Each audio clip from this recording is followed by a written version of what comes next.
30,000 টাকায় 50 megapixel telephoto camera, 6200 milliampere hour battery আর Snapdragon 7S Gen 3, Redmi Note 14 Pro plus.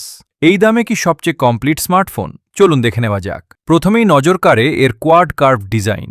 সামনে রয়েছে 6.67 ইঞ্চির AMOLED display, 120 hertz refresh rate, video দেখা, gaming করা সব জায়গাতেই ডিসপ্লেটি অসাধারণ পারফর্ম করে।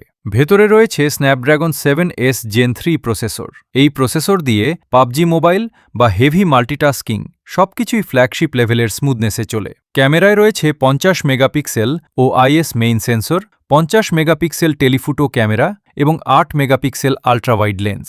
বিশেষ করে টেলিফোটো লেন্সের কারণে পোর্ট্রেট শটগুলো এই সেগমেন্টে সত্যিই অসাধারণ। সামনে 20 মেগাপিক্সেল সেলফি ক্যামেরাও দারুণ ডিটেইল ধরে।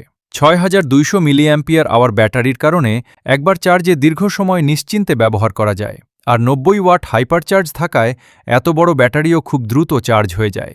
আপনি যদি ক্যামেরা, ব্যাটারি আর প্রিমিয়াম ডিসপ্লে সবকিছু একসাথে চান, তাহলে রেডমি নোট 14 প্রো প্লাস এই প্রাইস রেঞ্জে সবচেয়ে শক্তিশালী অলরাউন্ডার ফোনগুলোর একটি। আপনার কাছে রেডমি নোট 14 প্রো প্লাস কেমন লেগেছে? এই দামে এর থেকে কি ভালো ফোন আছে? কমেন্টে জানান।